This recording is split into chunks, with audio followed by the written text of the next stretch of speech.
Bonjour à tous et à toutes. Aujourd'hui, ce soir, dans cette petite vidéo que je tourne actuellement, il y a, on va dire, une bonne demi-heure, j'ai scrollé sur YouTube et j'ai vu passer le live de la deadline de Foot Mercato, donc voilà, le deadline du Mercato. Et j'ai vu un extrait qui était comment dire, assez controversé, on peut dire, fait par du coup des intervenants, des journalistes de Foot Mercato. Donc je vous le mets actuellement l'extrait. En Europe, donc c'est quand même la cellule de recrutement de Lens. Moi, non, je trouve ça cata parce que je trouve qu'à un moment, ce club, on en fait trop pour rien. Parce que là, tout est en train d'être plombé dans le club. À un moment, t'as beau d'avoir de l'espoir pour tout le monde. Moi, j'en vois de l'espoir pour personne. Excuse-moi, mais quand tu te sépares de Danso, Kusanov sur le même mercato, que tu nous remplaces par des mecs qui viennent de je sais pas d'où, peut-être que ça marchera comme Kusanov, hein, mais un Kusanov, il n'y en a pas un par rue. Hein. Bravo, ils l'ont fait une fois, mais on peut le faire 100 fois, Seb. Ça, tu peux ajouter Brice Samba aussi. Brice Samba qu'ils ont perdu. Bref, c'est une catastrophe. Après, ils ont des problèmes financiers. Ouais, carrément. Ah oui, non, mais oui. C'est un club qui a réussi à être parmi les plus grands clubs français et qui a fini à 1 point du PSG la saison de Galtier avec Messi, etc. Et aujourd'hui, c'est un club qui va jouer quoi, le milieu de tableau ou quoi? C'est quoi les ambitions? Et les ambitions d'avenir, c'est quoi? C'est quoi le message en te séparant de n'importe quel joueur? Je pense que les ambitions d'avenir, c'est de s'en mettre plein les poches. Et les sportives, on va le laisser de côté. Alors parce là, vous parlez de choses que vous maîtrisez. Ah non, mais c'est clair, parce que on fait venir, on remplace Kusanov et Danso qui étaient dans les deux meilleurs défenseurs de Ligue 1 par un jeune Turc de 18 ans. Il faut juste comprendre un truc, c'est que Arnaud Pouille a laissé le club avec une masse salariale astronomique, en mettant des salaires de dingo pour des Diouf, pour des Brice Samba, pour des Nampalis Mendy, pour des joueurs comme ça. Et le club était obligé de réduire la masse salariale. C'est ce qu'il a dit, le président Gourlian. Il a dit on va réduire la masse salariale. Donc ça passait par des départs. Il devait vendre Alain Aoui l'été dernier et Danso, ils n'ont pas réussi. Donc forcément, il y a une situation financière compliquée, d'autant plus qu'avec les droits télé qui sont en chute libre, il fallait bien trouver de l'argent. Et ils ont perdu ces 2 jours-là. Simplement, Shems, je te dis un truc, c'est qu'aujourd'hui, Shems, ils sont pas devant ton club par hasard, là. Non, mais juste explique-moi. Mais il reste 14 au niveau journées, du championnat, pour un club qui est pourri, il est devant Lyon. Non, mais un club alors qui est que pourri. Lyon, Mais j'ai pas dit que c'était un club qui était pourri. J'ai dit que le recrutement de ce jeune joueur que je ne connais pas et que je veux aucun mal. Mais je dis qu'il est merdique. Ça fait partie d'un projet. Arrêtez de juger comme ça. Non, mais tu remplaces Danso et Kusanov. Il y a Gradit qui est là. Non, mais non. Déjà, je suis désolé. Moi, tout ce que je sais, c'est que l'OL n'aurait pas misé sur lui. Après, je dis pas que l'OL c'est des as du recrutement, mais recruter un joueur de 18 ans pour ambitionner les places européennes, je suis désolé, mais c'est du suicide. Là, ils ont pris le Joumaba qui est arrivé de Valladolid. C'est qui le Joumaba pour moi? Mais tu nous cites des joueurs.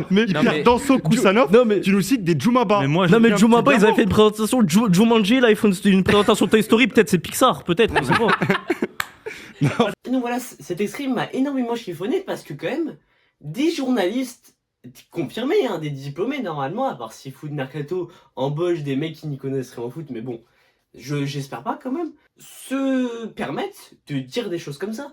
Depuis quand le président lensois veut s'en mettre plein les poches? Ça, vraiment, ça j'ai trouvé ça fou quand même de dire ça. En sachant que vraiment le club évolue et dépense quand même des sommes, des belles sommes quand même pour le club. Juste, le Lens n'a pas les moyens juste de financer des beaux joueurs, quoi. Ils n'ont pas les moyens de dépenser des millions et des millions d'euros dans des gros joueurs. C'est ça la politique de recrutement de Lens. C'est juste de prendre des petits joueurs, les faire évoluer et les vendre après. C'est aussi dû au manque de budget du président, parce que c'est quand même le président qui paye de sa poche. Et il n'a pas forcément le budget pour ça, il n'a pas les finances pour ça peut-être. Même la ville de Lens n'est pas une énorme ville, donc forcément ça va avec. Je crois que c'est absurde de dire que le président de Lens veut s'en mettre plein les poches. Alors après, je suis pas dans le cerveau du président lensois, mais de ce que je vois là, c'est totalement c'est invraisemblable de dire ça. Enfin, franchement, c'est la vie le plus débile, excusez-moi des termes, hein, mais c'est la vie le plus débile que j'ai entendue de ma vie. Le président lensois qui veut s'en mettre plein les poches, juste parce qu'ils essayent de vendre des joueurs pour combler les dettes du club. Ah ouais, c'est vrai qu'ils auraient dû encore plus dépenser pour pour encore plus agrandir leur dette. Putain, il a raison, le frérot. Hein. Non, mais c'est terrible de dire ça. Franchement, c'est terrible, c'est terrible, c'est terrible. Il y a aussi d'autres extraits hein, qui m'ont un peu chiffonné. Hein. Franchement, je vais vous le mettre. De toute façon, je vais vous mettre les extraits à l'image avant que je donne mon avis dessus. Bref, c'est une catastrophe. Après, ils ont des problèmes Ah ouais, financiers. carrément. Ah oui, Non, mais oui. C'est un club qui a réussi à être parmi les plus grands clubs français et qui a fini à 1 point du PSG la saison de Galtier avec Messi, etc. Et aujourd'hui, c'est un club qui va jouer quoi, le milieu de tableau ou quoi? C'est quoi les ambitions? Et les ambitions d'avenir, c'est quoi? C'est quoi le message en te séparant de n'importe quel joueur? Voilà, cet extrait-là où il dit quelle image il donne de Lens en vendant les joueurs. Enfin, c'est pareil. Lens a un déficit. Alors, j'ai plus les chiffres du déficit, mais je crois que c'est 80 millions d'euros, un truc comme ça. Tu peux pas acheter des gros joueurs, tu peux pas te permettre de garder les gros salaires, comme du coup Brice Samba par exemple. Tu ne peux pas le faire. Kevin Danso, c'est pareil. Enfin, c'est quoi ces avis désastreux? C'est fou de la part de Foot Mercato. Alors, je sais plus comment ils étaient, 3, 4. Sur les 4, il y en a 2 qui avaient des bons avis. Le plus vieux, on va dire, le monsieur Chaud, je sais pas c'est quoi son prénom, son nom de famille. Mais les deux jeunes là, c'est quoi ces avis désastreux là? Ils veulent juste parler pour parler, c'est fou de faire ça.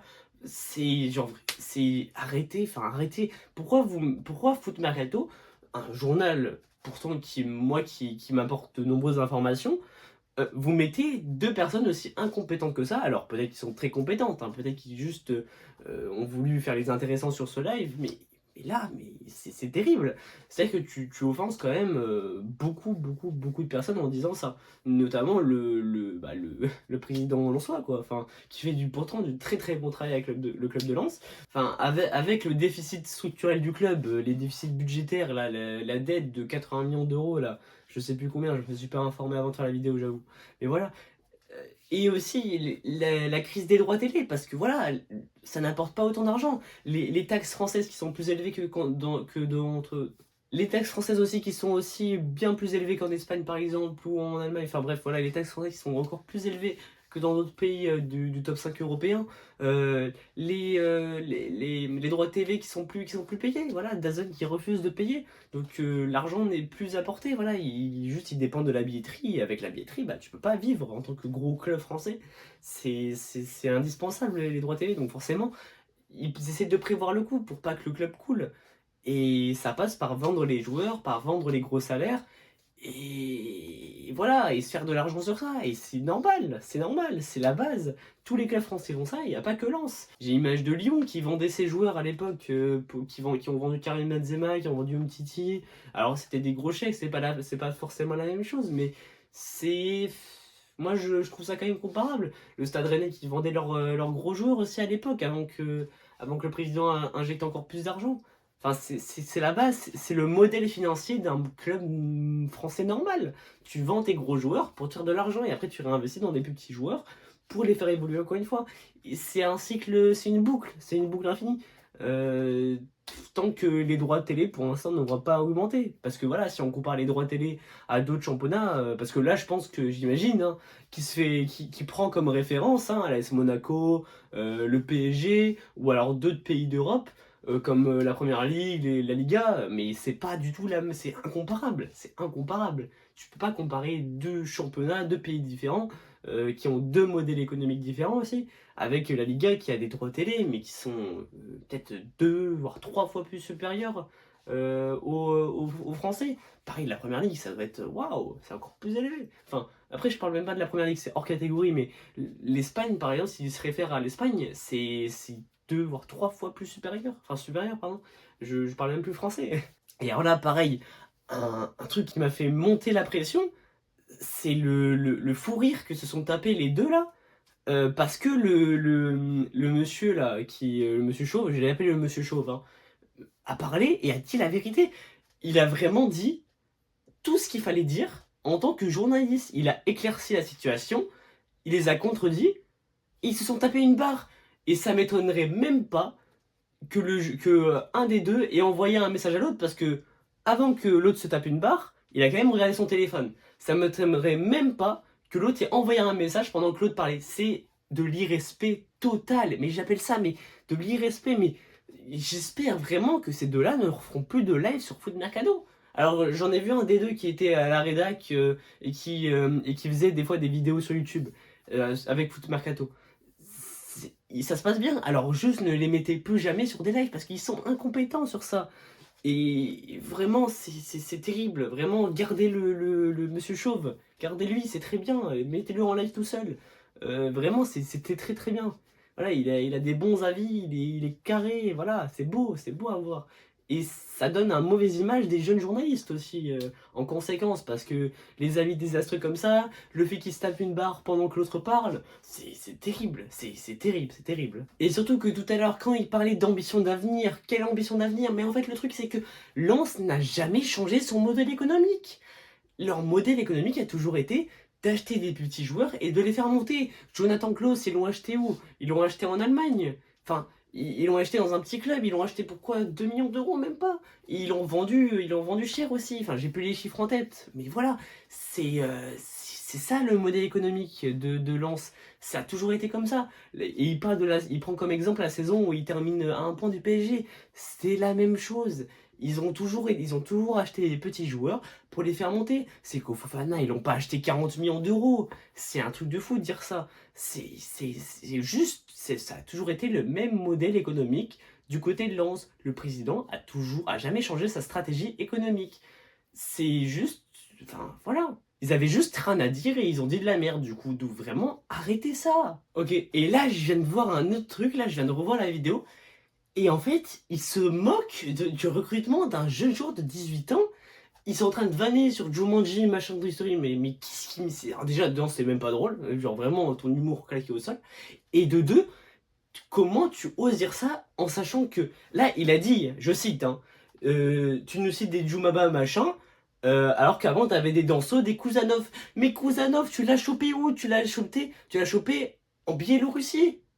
Tu l'as chopé au Baté Bourissov, si je dis pas de bêtises, pour 300 000 euros. C'est la même chose. Tu achètes un Turc de 18 ans, alors je sais plus où, hein, j'ai plus l'info, pour 1 million d'euros, je crois. Alors qu'il y a 1 an, tu as acheté un Ouzbek pareil, 19-18 ans aussi, en Biélorussie, pour pareil, 300 000 euros. Enfin, c'est la même chose, c'est comparable, c'est totalement comparable. Et à tout moment, il devient hyper fort comme Kuzanov. C'est la même chose. Et Danso, c'est la même chose. Je sais plus où ils l'ont acheté, mais ça doit être la même chose. Le modèle économique n'a pas changé. Et vraiment, enfin, c'est terrible. Vraiment, j'ai tellement de trucs dans ma tête quand j'entends ces phrases-là de ce mec. Enfin, réfléchissez 2 secondes. Enfin, franchement, c'est la logique. C'est vraiment juste la même chose. Il y a 1 an, t'achètes un joueur de 18 ans en Biélorussie. Tout le monde a fait « Oh ouais, c'est quoi ce recrutement, c'est quoi ce recrutement ?» Ils l'ont revendu 40 millions à Manchester City. C'est actuellement l'un des meilleurs défenseurs au monde. Enfin, et là ils font la même chose, et là tout le monde critique aussi. Enfin, lui critique, non, pas tout le monde, parce que tout le monde a compris la stratégie de Lens qui marchait pour l'instant. Lui, il n'a pas compris apparemment. Et en fait, ce qu'ils essaient de dire, c'est que, bah oui, forcément, Lens a perdu des joueurs. Et oui, peut-être que le recrutement est en deçà de la qualité des joueurs qu'ils avaient avant. Et c'est logique, parce qu'en une fois, ils perdent de l'argent. La dette du club est énorme. Donc c'est normal qu'ils perdent des joueurs. Et ils ont quand même réussi à se renforcer. Et alors peut-être qu'il y a 2-3 joueurs qui vont être peut-être un peu mauvais cette saison. Mais je pense qu'il doit y avoir 1 ou 2 joueurs qui vont être des paris gagnants. Et ça, j'en suis sûr, parce que la cellule de recrutement de Lens est exceptionnelle. Elle est vraiment incroyable, cette cellule de recrutement. Franchement, c'est peut-être l'une des... Peut-être top 3 Ligue 1, j'aurais dit. Et alors, peut-être qu'il y a débat. Ils peuvent faire débat sur ça. C'est peut-être qu'il doit y avoir un débat, c'est sûr même. C'est qu'ils ont raison de faire débat là-dessus. C'est que, oui, alors peut-être que les recrues sont pas forcément... Il n'y a pas de grands noms, mais ils n'ont pas l'argent de Lens, en tous les cas, pour le faire. Et ils n'auront pas l'argent avant, 1, 2, 3 ans. Donc, faire un projet à long terme, pour faire des plus-values sur ces joueurs, c'est le truc le plus normal à faire. Et ils font débat là-dessus. Il peut y avoir débat, je suis d'accord. Mais le truc, c'est qu'il faut apporter des arguments à faire. Et pas se moquer du nom des joueurs en disant Jumanji. Non, encore une fois, c'est pas drôle. Et en plus, enfin, c'est pas une façon d'argumenter. En tant que journaliste, et dans un débat en live sur YouTube, tu dois avoir des arguments, tu dois argumenter. Normalement, je dois pas leur apprendre ça, c'est leur métier, mince. Et on dirait des gosses qui sont à la télé. C'est un truc de fou. Enfin bref, je vais pas débattre pendant 3 ans sur cette vidéo. Franchement, je suis un peu choqué quand même de ça, parce que ouais, je l'avais vu d'ailleurs passer sur TikTok, mais je trouve quand même qu'on en a pas assez parlé. Je pense que c'est sûrement que pas beaucoup de personnes ont regardé le live, ce qui serait logique. mais voilà. Et ouais, pareil, je suis un peu déçu de Foot Mercato en ce moment. Et ils essayent de plus en plus de faire du buzz sur des petites actualités. Par exemple, ils ont sorti un short hier sur l'OM décide de quitter l'Europe, ou enfin la Ligue 1 ou un truc comme ça, alors que c'est Pablo Longoria qui a pété son crâne, et voilà. Et en plus, Pablo Longoria, c'est pas le vrai président de l'Olympique de Marseille. C'est un peu un mec qui a embauché. Donc, c'est Franck Macour qui doit décider ça. C'est pas Longoria. Donc voilà, je suis un peu saoulé de Foot Mercato, franchement. Ils essaient de faire de l'argent, du buzz, bon. Le business des réseaux, on va dire. Enfin bon. Moi, je me référais plus à Foot Mercato, j'avoue. Et allez suivre l'équipe, RMC Sport, tout ça, c'est des médias qui sont. SoFoot, très très très bons médias. Mais voilà, allez suivre d'autres médias, pas Foot Mercato, c'est pas fiable, je pense. Donc voilà. Enfin bref, les gars, si vous avez kiffé cette petite vidéo, n'hésitez pas à vous abonner et à liker la vidéo, à la partager et à commenter. Ça m'aiderait énormément à pouvoir réaliser mon rêve. Ça serait de vivre de ma passion. N'hésitez pas à me dire ce que vous en pensez de ces petites vidéos là un peu controversées, voilà, n'hésitez pas vraiment à me le dire, les gars, ça ferait un peu de référencement, voilà. Et voilà. En tout cas les gars, je vous dis à bientôt pour une prochaine vidéo, c'était Zagay le vrai, bye.